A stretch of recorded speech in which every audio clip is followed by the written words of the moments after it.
বাসর রাতের আত্মকথা, দুটি পরিচিত হৃদয়ের প্রথম অনুভূতির গল্প। আজ আমরা প্রথম একা, একটি রাত, একটি প্রতিশ্রুতি, একটি নতুন জীবন। সারা দিনের কোলাহল, আলোর ঝলকানি আর হাজার মানুষের শুভেচ্ছা শেষে যখন দরজাটি ধীরে ধীরে বন্ধ হয়ে যায়, তখন শুরু হয় এমন এক গল্প যেখানে ক্যামেরা থাকে না, দর্শক থাকে না, থাকে শুধু দুটি হৃদয় আর অসংখ্য অজানা অনুভূতি। আমি সেই রাত, আমি বাসর রাত। আজ শুনুন আমার আত্মকথা। আমাকে নিয়ে মানুষের কৌতূহলের শেষ নেই।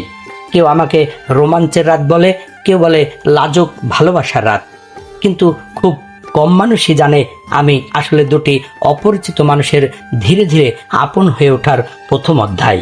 আমি ভালোবাসার চেয়ে আগে শেখাই বিশ্বাস, সম্মান আর বোঝাপড়া।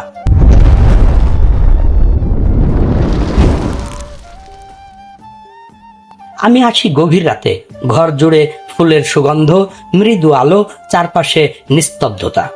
দিনভর ক্লান্ত দুটি মানুষ প্রথমবার একে অপরের সামনে বসে। কথা কম, অনুভূতি বেশি। সেই নীরবতাই আমার সবচেয়ে সুন্দর ভাষা। আমি দেখেছি প্রথম পরিচয়ের হাসি, লাজুক চোখের দৃষ্টি, এক গ্লাস পানি এগিয়ে দেওয়ার ছোট্ট সৌজন্য।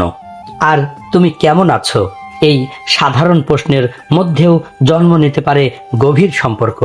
একটি সম্পর্ক কখনো বড় বড় কথায় নয়, ছোট ছোট আন্তরিক মুহূর্তেই গড়ে ওঠে।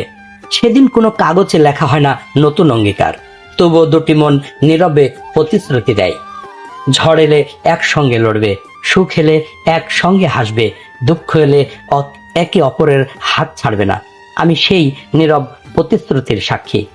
অনেকেই মনে করেন আমি শুধু একটি রাত, কিন্তু আমি জানি একটি রাতের আচরণ, একটি রাতের সম্মান, একটি রাতের ব্যবহার সারা জীবনের সম্পর্ককে সুন্দর কিংবা কঠিন করে তুলতে পারে। তাই আমি সবসময় বলি, ভালোবাসার শুরু হোক শ্রদ্ধা দিয়ে, আর সম্পর্কের ভিত্তি হোক বিশ্বাস দিয়ে। ভোরের আলো ফুটতে শুরু করে, পাখিরা ডাকতে থাকে, আমার সময় শেষ হয়ে আসে। আমি বিদায় নেই, কিন্তু রেখে যাই নতুন সংসারের প্রথম স্মৃতি, প্রথম হাসি, প্রথম কথা, আর এমন একটি অনুভূতি যা বহু বছর পরেও মনে পড়লে হৃদয় ভরে যায়। আমি বাসর রাত। আমি শিখিয়েছি একটি সুখী দাম্পত্য জীবনের শুরু হয় না দামি উপহার দিয়ে, শুরু হয় আন্তরিক কথা, পারস্পরিক সম্মান, ধৈর্য এবং বিশ্বাস দিয়ে। কারণ ভালোবাসা সময়ের সঙ্গে গভীর হয়, কিন্তু সম্মান হারিয়ে গেলে সম্পর্কও দুর্বল হয়ে যায়। আপনার মতে একটি সুন্দর দাম্পত্য জীবনের সবচেয়ে বড় শক্তি কি? ভালোবাসা, বিশ্বাস নাকি সম্মান? আপনার মতামত কমেন্টে লিখে জানান। ভিডিওটি ভালো লাগলে লাইক, শেয়ার করুন এবং আত্মকথা এর এমন হৃদয় স্পর্শী গল্প নিয়মিত দেখতে পেজটি ফলো দিয়ে রাখুন। এবং যারা ইউটিউব থেকে দেখছেন, এখনই চ্যানেলটি সাবস্ক্রাইব করে আমাদের সঙ্গে থাকুন। আজকের রাত শেষ হবে, কিন্তু একটি সুন্দর সম্পর্কের গল্প তখনই শুরু হবে। আবার দেখা হবে নতুন একটি অনুভূতি, নতুন একটি জীবন গল্প এবং নতুন একটি আত্মকথা নিয়ে। ততক্ষণ পর্যন্ত ভালো থাকুন, সম্পর্ককে সম্মান করুন আর ভালোবাসাকে প্রতিদিন নতুন করে বাঁচিয়ে রাখুন।